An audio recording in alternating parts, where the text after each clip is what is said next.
well before height adjustable desks, a good ergonomic chair has been the bedrock of a lot of office workers. So now that we've got more and more people at home, kitchen table, couch, I've even heard some people doing work laptop on their own bed, and I just, like, I can't even, as a chiropractor, I can't even envision what that is doing to their poor spine.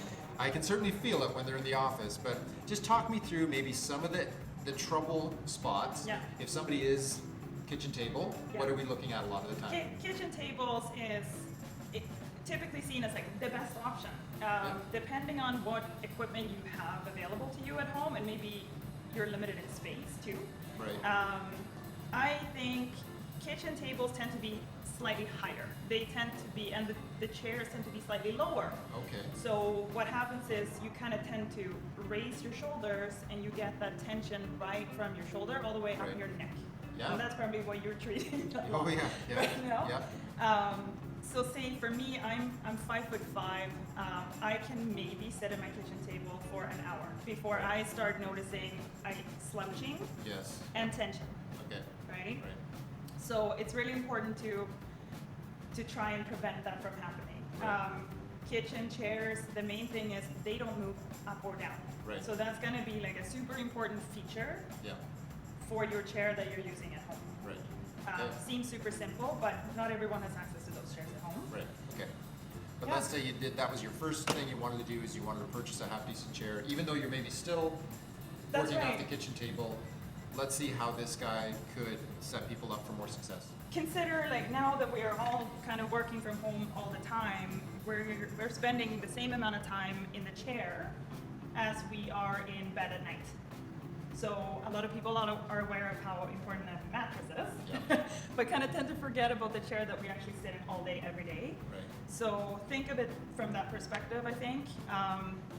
It hasn't been as temporary as we first thought it would be, so it's important to get that set up. So this is now set at standard desk height, which is about 29 to 29.5 inches from the floor. This height was actually never intended to be ergonomic working height. This height was only decided based on fitting a too high filing cabinet underneath. So it actually had nothing to do with ergonomics. Yeah, which is quite interesting. So this is actually the ergonomic seated height for people that are 6'4", 6'5".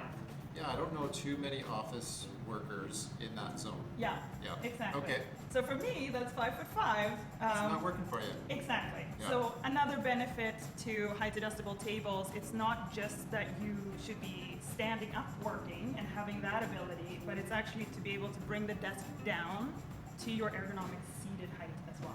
Okay. So that's another thing to think about.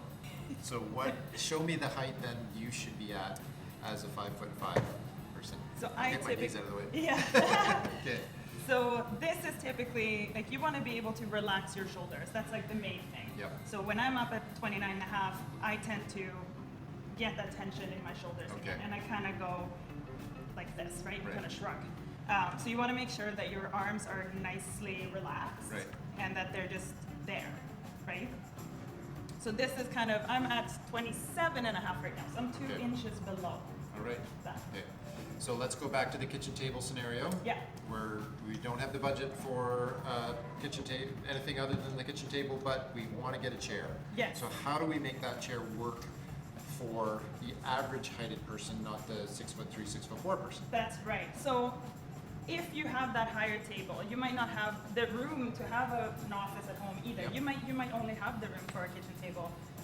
Definitely get a chair that move up and down. That's step one. Okay. That means that you can actually raise the chair to fit to the table rather than the table coming down to you. Yeah. And that being said, now you might find that your feet are off the ground. Okay. So how do you deal with that? Just either a footrest, okay. Or if you don't want to spend the money on a footrest, put a binder there. Okay. As Just long as something you to have put the feet support, up. yeah, Yeah. exactly. Okay. Nice. That would be the easiest way Okay. to do it. And footrests and those kind of, you can source that for people? If they 100%. need that kind of stuff? Yes, Okay, good. yeah. And that's a super affordable way 100%. to get your, because you don't want a lot of pressure on the backs of the Exactly. legs and, okay, Yeah. super. So we talked about seat pan, so that's the height. Yeah. And you mentioned the angle. That's right. What about the backrest? What are we trying to do? Because I find people either have a way back, in their recliner, or way too far forward, and That's so right. they're getting pressed off the front of their chair. That's right. So what do you recommend? How do you fit that? So definitely, there's two different types of backs really. You're either gonna have a back that the entire back moves up and down. Right. Okay. So that means it's got a built-in lumbar support most likely. So as you move it up and down, you fit that lumbar support where you need it. Right spot. Or you're gonna have a back that's fixed, like this chair here, Okay. where the lumbar support itself moves up and down instead. Ah. Right? Okay. So Right. super easy. Yeah. And that's kind of dependent on the manufacturer. Right. Yeah. But that's pretty standard now. Yes, Okay. 100%. One or the other. Okay. Yeah, it's Super. rare that you see a task chair without lumbar support. Right. Yeah. Yeah. Which is necessary. Yeah, exactly. And typically petite women, Right. where the arms, and I'm using this chair as an example, are too far out, Yeah. right? Yeah. So we kind of get that chicken wing Yeah. going. Yeah. So it's important to actually have good armrests and that they're located properly, like Right. just along your side, Right. so you don't get this tension. Yeah. And Right. it also covers kind of the seat depth ability, or the adjustment ability in the seat depth. Okay. So for me, again, that's 5'5". Right. I can actually adjust this back to get those two fingers behind your knee, Okay. which is kind of perfect. Yeah. So you're looking not only nerve compression there, but circulation. There's- 100%. Yeah. Okay. We talk about that in the office as open angles. Yeah. Yeah. So that's why that's important. That's right. But then again, if you're taller, say you might be sharing this chair with your husband, Right. that might be taller. Right.